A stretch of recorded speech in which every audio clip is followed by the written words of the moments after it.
Two of you guys are here today. Who are we missing? Voodoo and Fantasy. Now, you guys, for people that aren't familiar with you guys are a rap hip-hop group? How would you characterize yourselves as? You can't really label it, yeah. Well, yeah, I mean, if you was to label us, we would be labeled a music group, but we don't really put a label on us because we pretty much tap on anything. R&B, hip-hop, pop.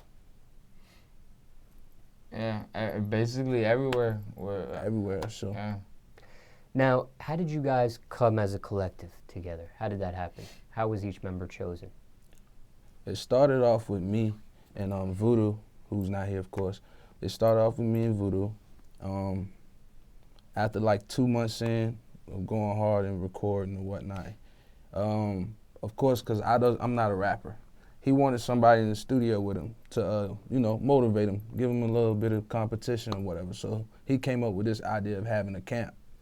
So he ran across Fantasy, which he brung her to me, and he sent Rico a song of ours, and Rico got back in contact with us, and from there, that's how we formed the camp, and we've been tight ever since and rocking. Yeah. And in the meantime, I was already in school for music and stuff, so we didn't even know it. Yeah, didn't even know it. So it really was all just perfect timing, because I started working with a couple other local artists by myself. So with us having past relationship or friendship or whatever you want to call it, once they sent me the song, I was on board really, and the song was pretty dope also. The song was pretty dope also, so. Where are you guys from? Virginia Beach, Virginia. Where you from? Yeah, I'll say Hampton Roads in general. Really, I kind of lived everywhere. The beach for a minute. Yeah, lived Virginia everywhere. Beach. Newport News. Now I'm in Norfolk. But the collective, I guess, if there was a home base, would be Virginia Beach. It would, yeah. Yeah, well, yeah. We'll say that. Okay. Yeah. Now, what's your opinion of the state of rap music? Well, let me say hip-hop music. What's your opinion of the state of hip-hop music right now in the state of Virginia? Virginia's music is very dope, and this music scene is very competitive. And it's basically like it's basically survival of the fittest, If you can't stand the heat, get out the kitchen. So that's basically what it boils down to. Now, Virginia Beach, I hear the term DMV sometimes used, right? Is Virginia Beach included in that? Yes. DMV is D.C., Maryland, Virginia. So, yeah, Virginia Beach pretty much fall in that category, along with the other 7 cities. Is it the whole state of Virginia, or is it like certain parts of Virginia included in that DMV? Well, to be technical, if you include is it Arlington? Like Arlington, Northern Northern Virginia? Northern Virginia, yeah. It's all of Arlington that. But we claim they claim it, so that's what it is. DMV. I can't really speak on it too tough. All right, now what was it like for you guys growing up in Virginia Beach? Paint the picture for us. I really can't speak on it too much. I've been too busy on the road, really. My mother was just the type to kind of get up and go. So I spent most of my younger years moving around a lot. I'm originally from North Carolina, but moving, back and forth between North Carolina, randomly out to Kentucky. I kind of just been everywhere on the road, so, How'd you end up in Virginia Beach? What was the reason for the move?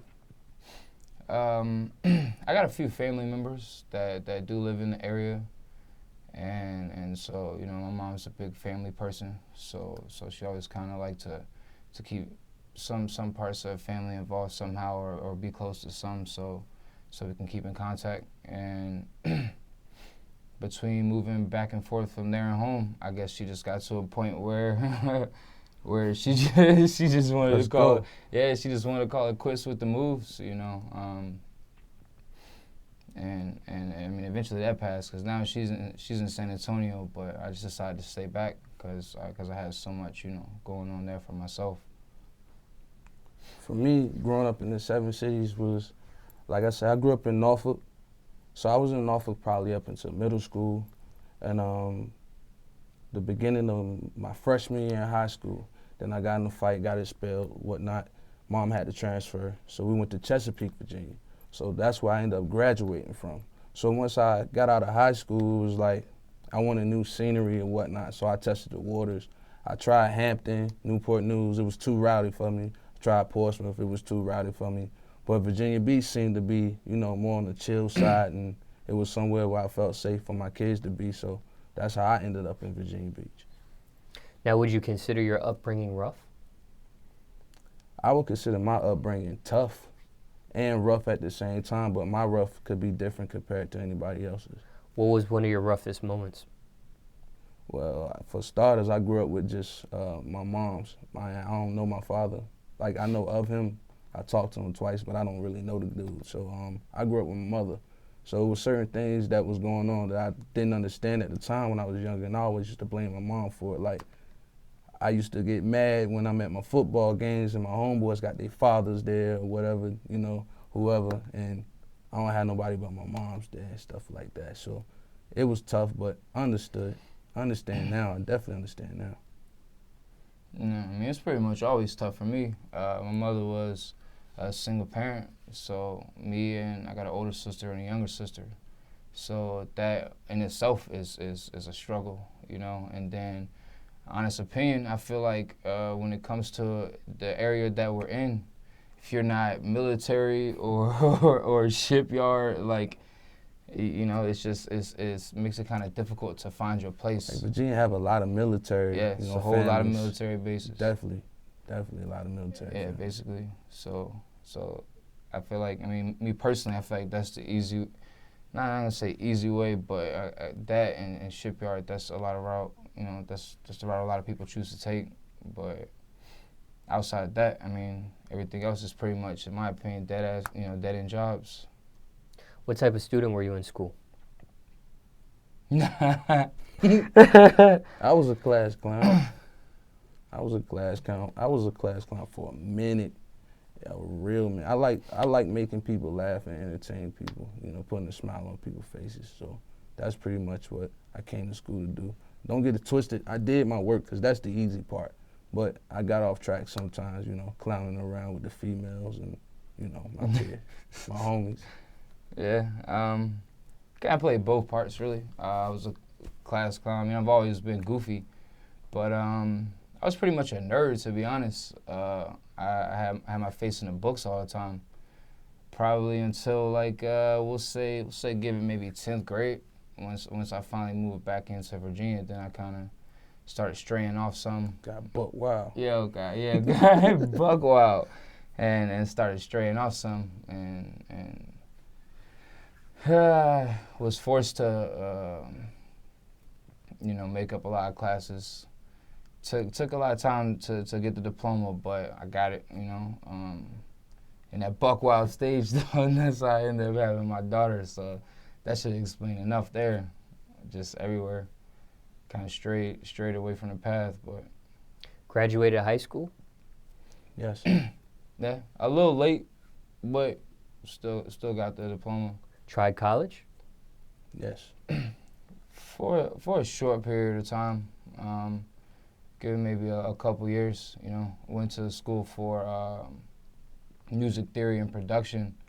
Yeah. Full Sail University. Yeah. It's a private school. I've always had a real big background in music, so a lot of the stuff that I was, you know, learning, I kind of already knew, you know. But the school was kind of, all the schooling was helping me to really know the logistics of it all, kind of the back end of everything. I still owe Full Sail a check. You graduated Full Sail? No, I had one more year left. I had to take a break or whatnot. So I still owe them a check. Well, I got them, though. Yeah, it just got to a point where I was feeling like I was almost going over the same thing over and over again, and I'm impatient. I'm impatient as hell. So I just kind of took, like I said, took a break from it, and now we're here. Now, what's your advice when it comes to people thinking about enrolling into college? Because there's different options. Like, I'll go over them for instance. Okay. Some people say go to college. Some people say you don't need college. Some people drop out of college and end up being successful on their own, like Bill Gates, for example. Mm-hmm. Some people might say a trade school is cool.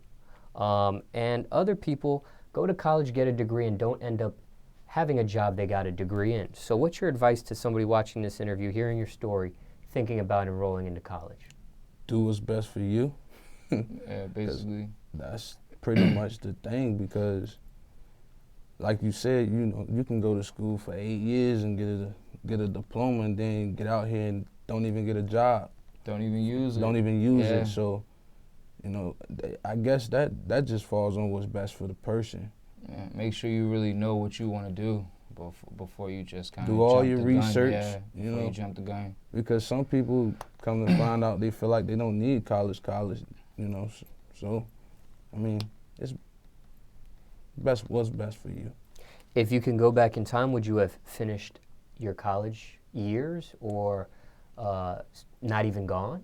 Or I think I would have finished, man, but it was at the time I was a male entertainer, so I was dancing for females. So the money was Sidetrack. I got very sidetracked. Yeah, Like the sidetracked. money was great. I was around a bunch of women. I was just like I was having the time of my life, So it was like I got sidetracked, and that's how I ended up in the situation I ended up in. But if I could do it over again, I'm not regretting it. If I could do it over again, I would have finished.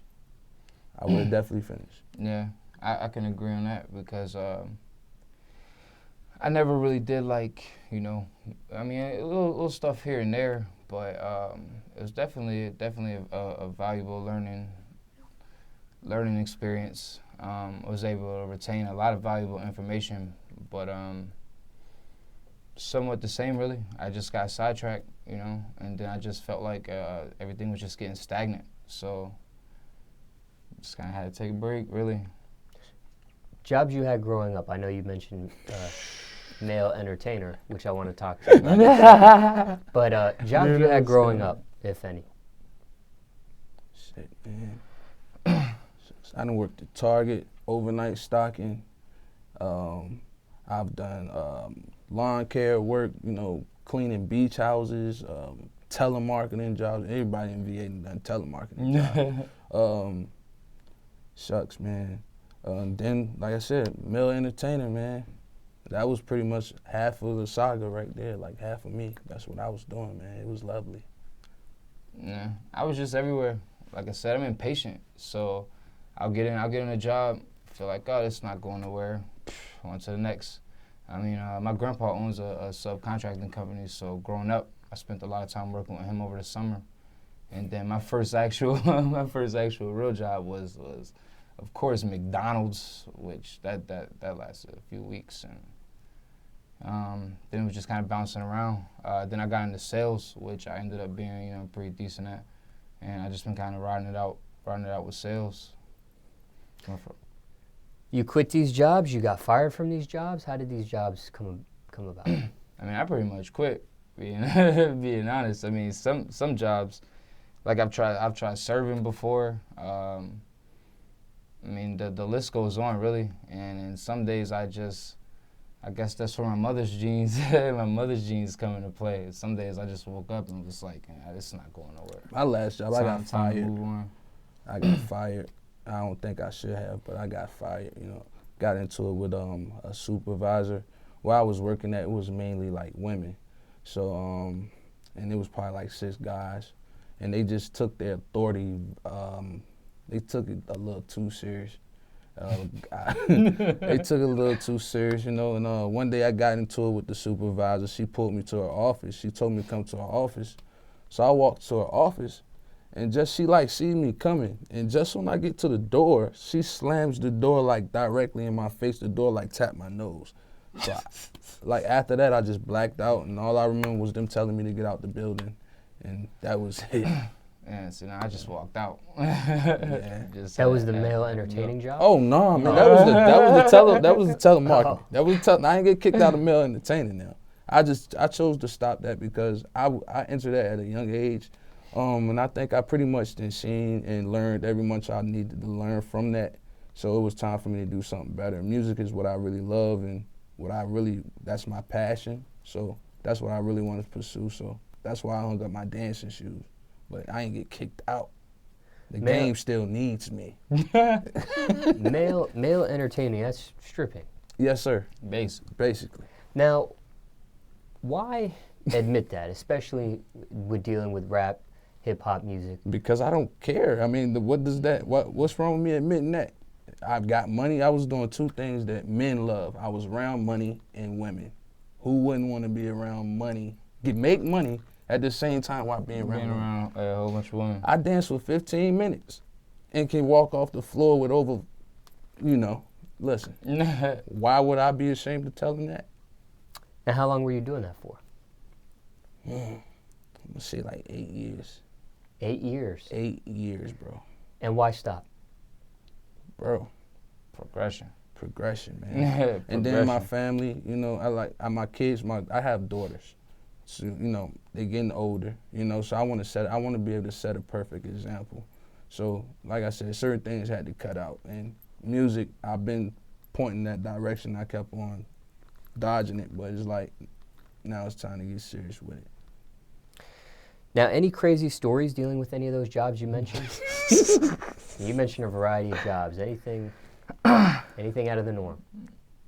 I think you want to hear one of them crazy stripper stories. That's what I mean. I can't get in detail on all of that, but we had some wild times. Did you guys work together? Man, I didn't work with this guy. Like I ran into him a couple of times. He was trying out when I was in my prime. I ran past him. Hey, how you doing? Just playing. I knew him. But what's an interesting story is I had a menage 3. That was me and 3 chicks. I had a menage 3, dog. In the club? No. It was at the shorty. It was a girl I knew. It was her. It was her crib. She had her peoples down from New York or whatever. She told me to come over. I came over. One thing led to another. The next thing I knew, it was all 3 of them on me. So it was like, that was progression. That was the craziest thing I never, experienced. That was related to the job? Yeah, man. How? I mean, cause then you also gotta think about it. Like, you showing up at somebody's house sometimes, and putting on a show. That does something. That does something to. Yeah. Okay. It's not just working at a club. No, man. You get private events. You get shows out of town. I was getting flown out of town. I done been everywhere, man. Okay, that makes sense. Yeah, man. I was under the impression it was actually at a club. It's a real job, man. The only thing that's missing is the benefits. If it had benefits, it would be dope. 401k? Yes, sir. It would be dope. Now, you talked about your parents earlier, and you guys are both from single-parent houses. What are your relationships with your fathers nowadays? I know you said you spoke to him once or twice, right? Yeah. No communication at all at this point? Not at all. And I'm kind of fine with it now that I got a little older. At first, I wanted understanding. I just wanted closure. But once I finally got the opportunity to talk to him, he wasn't the kind of dude that I was thinking he was, and it was going to end up bad, us clashing and all that. So I just washed my hands with it. It is what it is, Maybe it was a reason why he wasn't, because then I probably wouldn't have turned out the way that I am right now. So, it was a reason why he wasn't there. I'm cool with that. Yeah, I mean, as far as my pops, I feel like, growing up, he was there, but wasn't there, I saw him, at least once a month for a good period of time, but there was never really like a relationship. Over the past, I'm gonna give it maybe past 10 years, you know. I guess it just took time for the both of us to grow some and mature, realize life is too short. That Indeed. I mean, now we got a good bond. I mean, I fuck with my pops. That's you what's know? up. I fuck with him. That's what's up. Now, in regards to your siblings, does anybody else in your family do hip-hop, rap music, aside from yourself, or no? Well, my sister sang in the choir at church. My little sister sang in the choir, you know, but not really. She's not into the hip-hop scene, though. She sings in the choir, though. My mom sings in the choir, and my grand, too. So. Yeah, I mean, I don't really have, my family just is everywhere. One sister's a lifeguard, one sister just actually, you know, graduated college. Proud of her for that. No, you know, no really close family. I mean, I got a lot of uncles that's been DJs for years. I mean, even still to this day. So I guess music always been in my veins, so to say. What does your family think about your hip-hop career? 100% support, really. Yeah, definitely the support is there. Yeah, it's always been a passion of mine. Not in jail, locked up, not out here selling drugs, killing people, you know, out here trying to pursue something that we actually have a passion for and love. You can't go wrong with that. So my family's all the way in. Yeah, they all in. Full support. Have they ever seen you perform? Not yet. Not in this form. They've just seen me perform in, you know, certain events like church events and other things, talent shows and whatnot, but not on this type of scale yet. Yeah, I mean, shout out to my sister Corey, cause she's always been a big supporter from day one, and I mean she's been to a lot of shows. Outside of that, not nobody else really. You know, my family's so spread out, but my sister has been there, most definitely, and I always appreciate that. In regards to your parents, what's the worst thing you put them through? I was a fucking heathen. I can't even lie about that.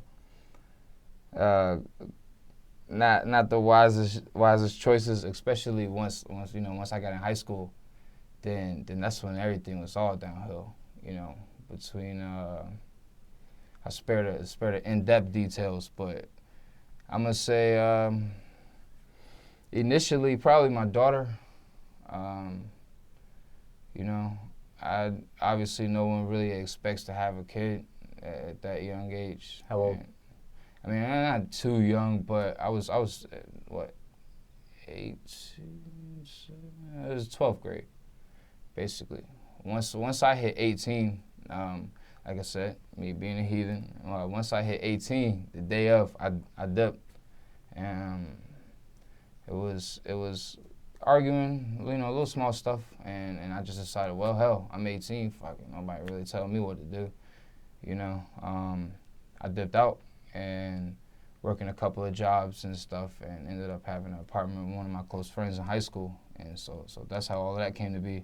And I just feel like through all of that, compiled on top of the next, it's probably the worst thing. I mean, I've done some wild shit, but I'm gonna have to say that probably takes the cake.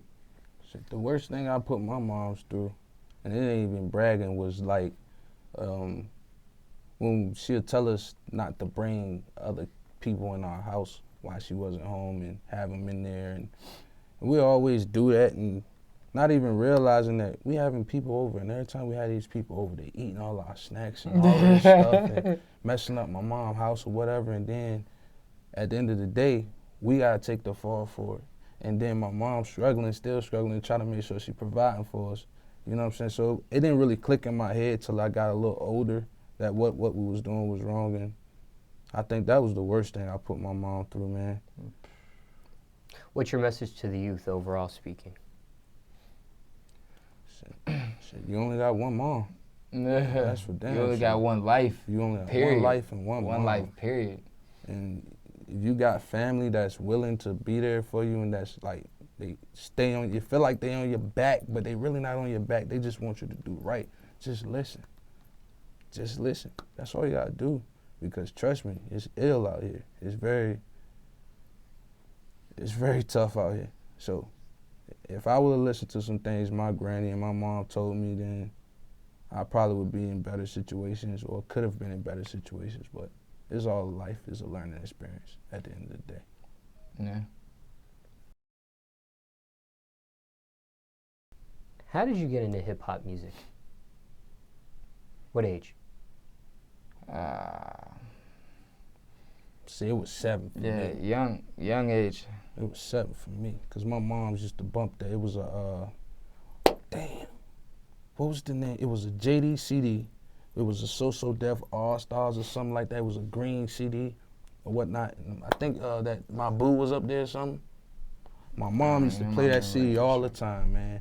And like, I loved that CD. Like, even when she wasn't around, I used to play it all the time. And from that point on, that's when I loved hip hop. I just loved it. And I just kept on. And here I am. Yeah. Any musical influences? Anybody that inspired you? Tech 9, Slim Thug, Soulja Boy. Yeah. Those 3 stick out to me because they independent, and they've been independent since they came in the game. So, I mean, if anything, you know, if you do your research and you know, involved in the music business, you can't go wrong with making your own money and only having to answer for yourself. So those 3 stick out to me. So that's what I'm rocking with. Yeah. I mean, now Nas and Andre 3000, those are my favorite 2 rappers. But the inspiration and the motivation, like when you see guys like Slim Thug and Tech 9 especially. Wiz, Chance the Rapper. Yeah, Chance the Rapper. That's like all the same concept, basically. Now, how many years would you say you've been perfecting your craft for? To be honest, I'm gonna say like really 2.5. Yeah. 2.5. Like 2.5. You know, I guess I've always had a musical background, but I never really looked at it as something that I wanted to pursue. You know, when we used to do like dancing and stuff, I used to, mix up CDs or make CDs for So sets. Crazy. Used to make sets and stuff for everyone, and that's when I realized like I had the talent for it. And then even still from that, I kind of just let it drag out. And then just one day, I really just got a really low point. I got tired of doing the same shit. So that's when I kind of looked into schooling, trying to think of what I can do to put myself in a better position. And I felt like, I never looked at myself as someone going to college, but I needed some kind of structure because I was kind of wilding out. And so from that, like I said, I went for a little bit, and then I ended up just stopping. So really, that's over the past like 2.5 years. When it comes to the music industry, what bothers you the most about it at this point? What's your biggest pet peeve with it, if anything? That's a good question. Recognition, honestly. I feel like there's a lot of people that don't really get the recognition that they deserve. Like, nothing against a lot of artists. I'm not calling names, but a lot of artists out here. A lot of it has just come to be like a catchy, a decent beat with a catchy hook or a few catchy lyrics. And it seemed like these the ones that's progressing the most, but then you got a lot of actually lyrical artists that they the garbage ones. That deserve the credit, but you overlooking them for something that is just gonna be good in the club, pretty much. I mean, that's the most irritating thing for me. That's I like lyrics. I like for don't get it twisted. I still listen to the other stuff, but I like lyrics. I like for something to have meaning. That's the whole point of being an artist to me is expressing yourself, and for you to put you to put your all into your craft and your all into this lyric or this song or that song, not just like make some shit that's going, you know, sound, yeah, beat. like a mean beat in the ad-lib. But I really don't have a big pet peeve. I just feel like, you know, hip-hop is evolving, and it's not going to do nothing but continue to do so. So it's just like, I mean, a little bit piggybacking what he said, you know, you can give more recognition to the artist that's actually putting in that time and that's probably sitting there all week trying to get this one song right, not just hopping in the studio and saying probably like 10 ad-libs on the making track. up some shit and then just they the best rapper alive, or they the best that's popping, when it's, you know, it's just give everybody the recognition, not just certain people. Who do you blame for that? Record labels and executives, or listeners and consumers? It's everybody's fault. It's a mix. It's everybody's fault. It's a mix. It ain't just a certain person or group. It's everybody. Can this be fixed? Is there a solution to this problem? Stop hyping up the damn radio so damn much. Like, I mean, anything can be fixed. Everybody just gotta be willing to fix it. Top 3 things you need in the studio. Ooh.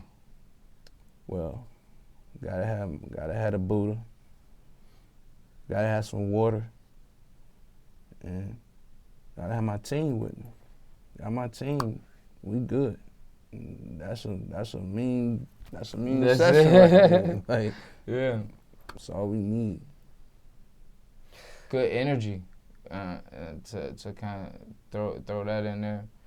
Good energy, because if you're not surrounding people that's gonna bring everything good out of you, like what the fuck are they around for, you know? Because I've had studio sessions where I wasn't really feeling it, couldn't get into it, and it's just a waste of time, and time is valuable. So good energy, you know, and I guess that kind of plays along with having your peoples around you, you know, whoever's close to you. What strain of marijuana? You. Shit, man. I'm not the weed smoker, so Well, you can't ask me. Right no now, questions. we strong on that OG Kush, so we got that on deck. So as long as we got that, we good. What does marijuana do for you? Just curious. Well, for me, marijuana, it calms me, and I'm already on 10 without it. But when I smoke, it just brings out the creative juices even more. You know, it's like I'm there, like I'm super focused, like I'm focused, so it keeps me there. No, I be stuck, basically. Yeah, that's my opinion. It don't make me go crazy or nothing of that nature. Nothing. It just keep me mellow where I need to be at. Yeah, I just be stuck, basically. You know, I mean, we used to smoke back in the day a lot, and you know, I took a little break from it, and ever since then, anytime I try to go back and smoke, I gotta take it slowly, because that shit have me stuck. Craziest studio story, if you have one. When Vu get drunk. Oh my gosh. Yeah, that's not, yeah, that's on a consistent basis. I mean, just Craziest story is we was on a time limit. We was trying to enter for a contest. Was it a Tech 9? I can't forget. I forget. It was a contest we was trying to enter for, and everybody was so zooted in the studio that I don't even know what everybody was on, what everybody was doing, but we were supposed to have been recording, so Vu had went through this whole song, the whole song, like, and it was a mean tape, and we look at the screen, and it wasn't even recording. wasn't recorded So that's at when all. So that's when we made the time. rule to a minimum, like when we're in the studio, we can't get too thrown off because, you know, then work don't get done. So that was probably like one of the craziest so far. Like we just started. We only been doing this for almost a year. Yeah, so. we just started going to a studio. We was doing the crib, the closet thing for a year almost. Yeah, basically. We just started going to a studio recently. Now, I'm sure you've come across a variety of beats. Mm-hmm. Has there been any beat that you received that you passed on that became a bigger song for somebody else? Shoot, I wish. No, Nah, not yet. We just got a nice one though from Big Will, the dad, dude. We just got a nice track from him though. And we didn't pass on that one. Nah, We actually working on that that's in the right inventory. That's in the inventory. What's the realest song you ever wrote so far in your whole catalog of music? Whew. All right, so I'll go ahead and pop that Go off. So basically, we got a mixtape coming up. We're gonna release it later this month, Before the Karma. And you know, originally when I first came into Weird Minds, I didn't even have the intentions on rapping. Basically, you know, I just wanted to be, you know, a producer, and that's where Be my head behind the was. scenes. Yeah, basically. But a series of unfortunate events just led to me kind of, you know, having to step out of my comfort zone and go with that. So on this mixtape, it's a intro. Our intro to me was Before the Karma. yeah, and basically because that one was so heartfelt, you know. But why is it so heartfelt though? Because I mean, it's me expressing myself. Basically, like I went through a really like low point in life, and so, you know, I always try to do my best to look out for everybody around me, you know, everybody surrounding me and stuff. But it got to a point where I got tired of it and went off the deep end, I guess, and so I was just in a real dark state of mind. Contemplating suicide? Yeah, I mean, I got stories, so that probably meant the most to me, really, just because, you know, it's from the heart. I got to really express it, and then, you know, linking up with this dude, and everything after that kind of picked up everything and led us to where we at now. So that's my baby. That's that song. That's the song, bro. Not you, nigga. You talk about the song, bro. No. Oh Slow man, it down. dog, whoa. Slow dog, it down. Well, you need to clarify that. We've been talking about the song this Oh whole time. man. You was like, that's how I got with this dude, and you was like, that's my baby right there. Man, bro, I went back to the all right, I went back to the song. I was saying, bro, man. Risk versus reward. What's the biggest risk you took for your music career so far? I think everything that we've done so far has been a risk. So not just one thing. Every time we set our mind to do something or take the chance or the opportunity to do something, we're taking a risk. So I think everything we're doing, even up to now, was taking a risk. You feel me? So. Yeah. Man, you say everything's taking a risk when it comes to a music career, Hell really, yeah. because people don't understand how much like The fucking grind. time and effort has to go into all of this shit. It's not And- easy as you and- think it is. And so it gets to a point where you leaving people behind, or, you know, for me, not being able to see my daughter as much as I would like to, or even not, you know, not really being close to losing my job, but still having to Losing the 9 to 5. having to that take time out for that, like got to. almost everything is a risk, really, when it comes to that, in my opinion. Proudest accomplishment so far in your music career? Sitting here with Yo, DJ Smallz. this For real. this Like- man.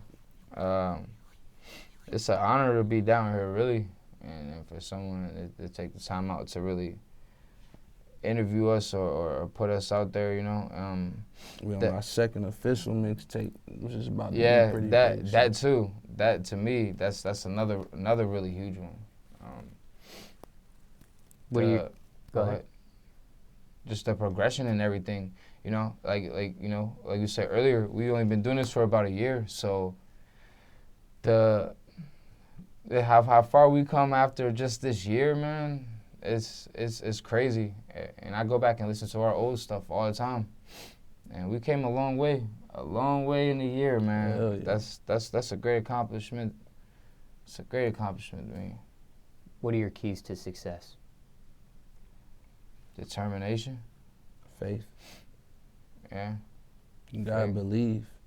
The money and everything else gonna come along with it. You just gotta believe and keep pursuing what you feel like is gonna make you happy and what you're really driven to do, and everything else gonna fall into play. Yeah. And it's, like I said, determination, staying focused. You know, I went through like a whole modeling phase. I've been through a lot of stuff, and thousands and thousands and thousands of fucking no's. No, waste of time, waste of money, waste of this, waste of that. And you know, it takes that one fucking yes, to change your whole life. So it's all about your grind, being determined. You know where you want to be, go for it, go get it, basically. You know, man, that's for sure.